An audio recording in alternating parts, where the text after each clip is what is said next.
പ്രിയമുള്ളവരെ, ഞാൻ വലിയുല്ലാഹി മുഹമ്മദ് ഷരീഫ് മണാർക്കാട്. നാം ഒരു പുതിയ യുഗത്തിന് തുടക്കം കുറിച്ചിരിക്കുന്നു. പിണറായിയുടെ ദുർഭരണം അവസാനിച്ചിരിക്കുന്നു. ഇൻഷാ അല്ലാഹ് അടുത്ത നിയുക്ത മുഖ്യമന്ത്രി വി.ഡി. സതീശനാവട്ടെ, കോൺഗ്രസ് പ്രവർത്തകർ ഒറ്റക്കെട്ടായി നിൽക്കുകയും കഴിവുള്ളവരെ അംഗീകരിച്ചുകൊണ്ട് അവരവർക്ക് അർഹമായ സ്ഥാനങ്ങൾ കിട്ടുകയും ചെയ്യാം, ചിലപ്പോൾ കിട്ടാതാവുകയും ചെയ്യാം. പക്ഷേ ക്ഷമയോടുകൂടെ കാത്തിരിക്കുക. എല്ലാവർക്കും ഒരു നാളുണ്ട്. ആ നാളിൽ നിങ്ങൾക്ക് നിങ്ങളുടെ കസേര തീർച്ചയായും വരിക തന്നെ ചെയ്യും. പക്ഷേ വെയിറ്റ് ആൻഡ് സീ, ഇൻഷാ അല്ലാഹ്.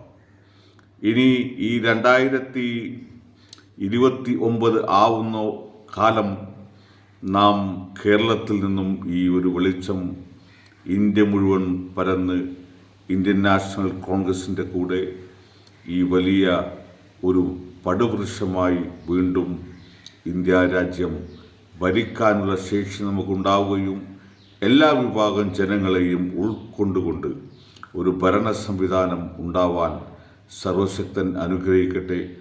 അത് നമുക്ക് കണ്ണിനും കാതിനും നമ്മുടെ സമൂഹത്തിനും ഗുണകരമാവട്ടെ, ഇൻഷാ അല്ലാഹ്.